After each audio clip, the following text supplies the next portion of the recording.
So back in high school, I was really obsessed with the boosted board, and I didn't really have the funds to get one, so I tried to build one myself. And I got it pretty close actually. I got a motor mount kit off Amazon and the specific trucks that they went on. And it worked to a point. It was kind of jerky. It didn't really, it didn't meet my expectations. And I ended up running it into a puddle. The whole thing flooded and like the electronics stopped. And I didn't really want to buy replacement parts, so that was the kind of the end of that. I just put the normal trucks back on and started using it like a regular skateboard. And I think the crown jewel of this project was my attempt at the receiver and transmitter. So I followed a guide off Instructables and I put all the necessary components into this Wii nunchuck here. And it's kind of broken now, but the way it would work is you'd have a safety here that you'd press, and then this would control the speed right here. And there was a battery indicator on the bottom and an on-off switch and a charging port here that's just stuck in the back. And it's kind of held together by hot glue, but that's how all things are.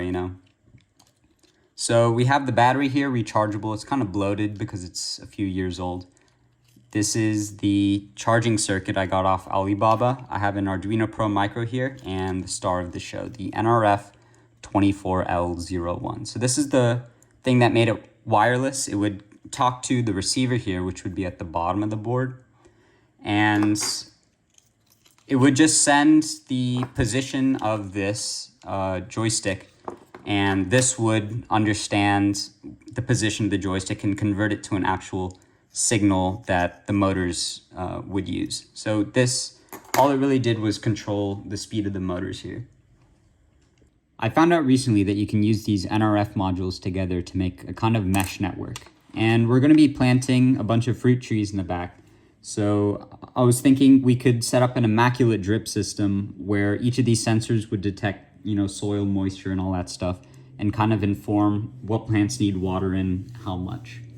So my neighbors have a giant field in the back, so I was thinking I could set up like a range test to see exactly what kind of range we're working with.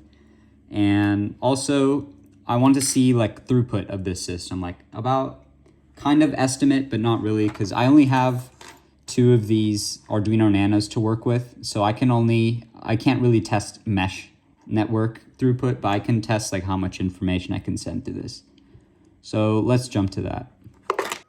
All right, check out this setup. I've got one radio set up as a transmitter and another set up as a receiver.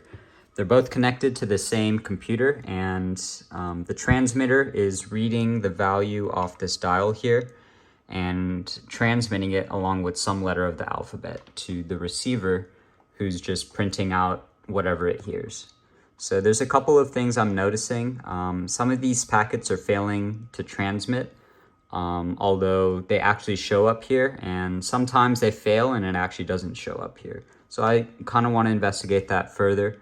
And also the transmission times vary wildly. So 1 microsecond is like, so 1,000 microseconds is 1 millisecond. So some of them are taking like half a millisecond, others are taking like 15 milliseconds.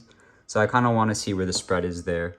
And I also want to see what's the actual transmission time, like how many bytes per second can I put through this. And one thing to keep in mind for this test right here is that this is actually only sending every half second, just so it would print at like a reasonable pace.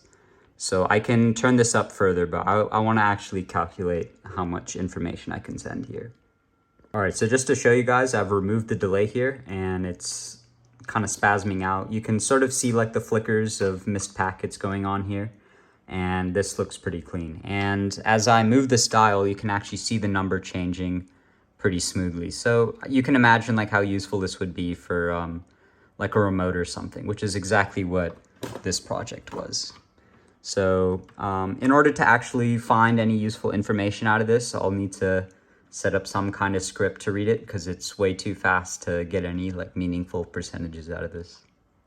What's up? Major time script just dropped. So what I've got here is the same data that you saw in the previous clip, but just formatted in a way that's easier for the computer to understand. So this is the first graph that I made. I just took the time it took to transmit as reported in this column and just graphed in a histogram. So I did not expect this kind of like geometric distribution. I was expecting like a bell curve, like it averages a certain amount of microseconds. But you know, the more that I think about it, the more it kind of makes sense, because you get these distributions when you have a certain random process and you're just counting how many times do you have to repeat that process until you get one success. So in this case, the probability of success is 16.7%, and it has this kind of distribution with the number of die rolls and the number of rolls to get 6. So kind of like that same idea here. There's some kind of base probability, and each one of these represents like one roll with the dice. So I kind of wanted to figure out from here what's the probability of transmission. And I did some more math, and I got about 22%. This is the bottom left graph.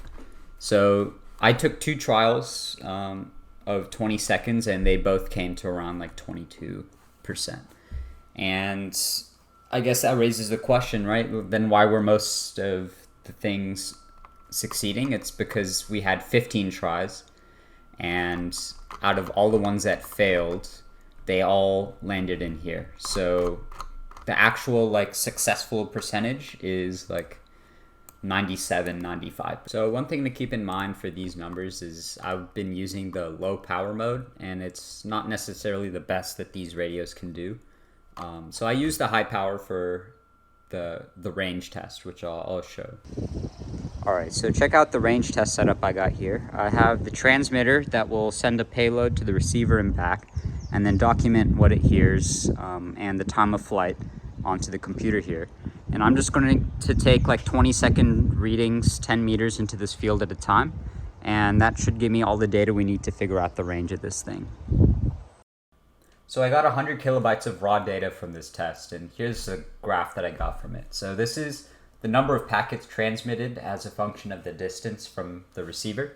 And you can see it holds pretty steady, and it's like a sharp cliff drop off. And as it was dropping off, I was noticing that it really depends on the orientation of where the transmitter was, and that could actually affect the number of packets that were successfully transmitting. So if all things are, ideal, then I think you can really push this to like 150 meters and still be happy with the results.